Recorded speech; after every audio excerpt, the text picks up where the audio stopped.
Hello everyone, I hope you all are doing great. आज है day 25 of our 40 days challenge और आज हम आ गए हैं इंडियन हिस्ट्री के सबसे क्रूशियल और इंस्पायरिंग चैप्टर पर विच इज़ नेशनल मूवमेंट 1915 से 1947 तक। ये वो दौर था जहां इंडिया के फ्रीडम स्ट्रगल ने एक ऑर्गेनाइज्ड मास मूवमेंट का रूप लिया। So let's discuss this chapter in 3 phases और स्टार्ट करते हैं गांधी जी के रिटर्न के साथ। So phase 1 was basically Gandhian era from 1915 to 1920। Mahatma Gandhi के आने से इंडियन पॉलिटिक्स एकदम बदल गई थी। उन्होंने साउथ अफ्रीका के एक्सपीरियंस से सत्याग्रह और अहिंसा का कॉन्सेप्ट लाया और इंडियंस को बताया कि स्ट्रगल भी पीस के साथ जीती जा सकती है। उनके अर्ली मूवमेंट्स जैसे चंपारण सत्याग्रह 1917 जो कि इंडिगो फार्मर्स के लिए हुआ था, later Kheda Satyagraha 1918 for famine affected peasants और अहमदाबाद मिल स्ट्राइक 1918 जो कि इंडस्ट्रियल वर्कर्स के लिए किया गया, इन सब मूवमेंट्स ने उन्हें पीपल्स लीडर बना दिया। फिर हुआ Rowlatt act 1919 which was passed by British, जो कि एक ऐसा एक्ट था जिसमें बिना ट्रायल के अरेस्ट पॉसिबल था।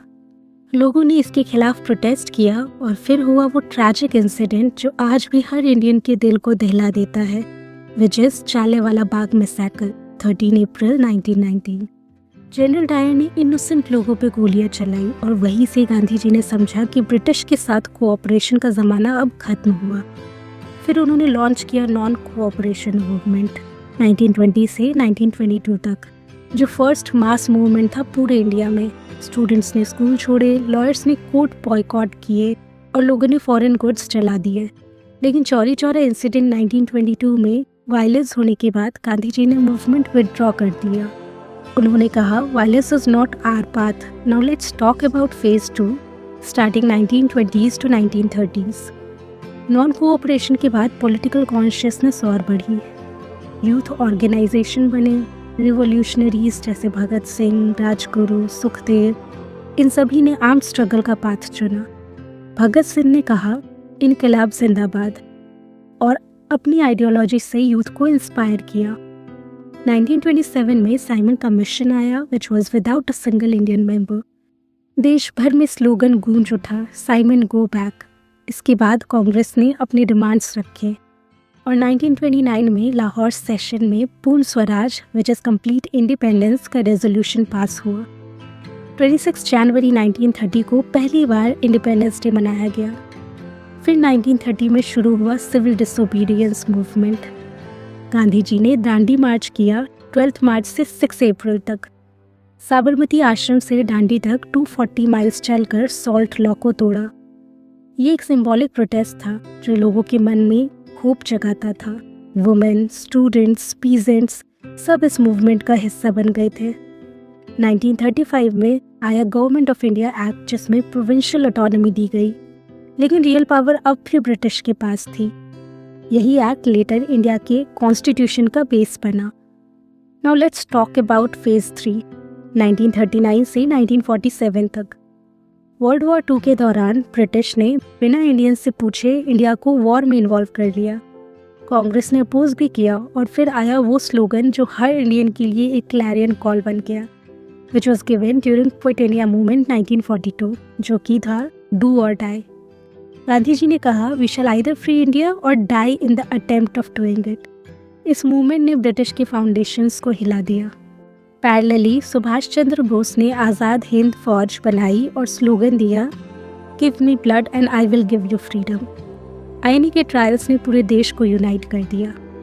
लेकिन 1940s तक कम्युनल डिवाइड भी बढ़ता गया। मुस्लिम लीग ने 2 नेशन थ्योरी रखी और डिमांड किया अपने लिए पाकिस्तान। 1946 की नेवल म्यूटनी और पीपल्स अपराइजिंग ने ब्रिटिश को समझा दिया कि इंडियंस को अब रोकना बहुत ही मुश्किल है और फाइनली 15 अगस्त 1947 में इंडिया ने अपना इंडिपेंडेंस पाया। पर साथ ही पार्टीशंस का दर्द भी देखा, पर फिर भी एक नई उम्मीद भी थी, एक नई कहानी लिखने की। इस पीरियड का एसेंस था यूनिटी इन डाइवर्सिटी, सैक्रिफाइस और कलेक्टिव स्ट्रगल, जहां हर section, women, youth, peasants, tribals सब ने अपनी तरफ से आज़ादी की लड़ाई में योगदान दिया। यही था रियल नेशनल अवेकनिंग।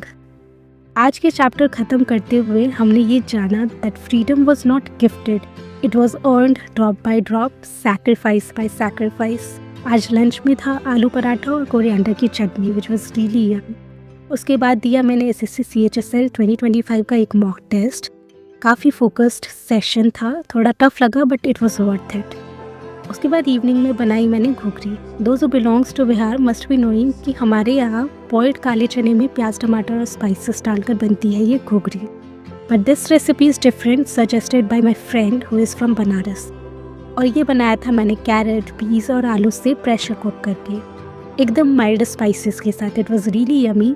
उसके बाद की मैंने अपनी जर्नलिंग, अपनी फीलिंग्स लिखी, अपना ग्रैटिट्यूड नोट ऐड किया और आज लिखा, आज़ादी सिर्फ देश के लिए नहीं, अपने मन के लिए भी ज़रूरी है। तो ये था Day 25 of our 40 days challenge, the story of India's awakening, struggle और विक्ट्री। मिलते हैं कल नए चैप्टर और नए जुनून के साथ। Till then keep studying, keep believing and never stop dreaming. Bye bye.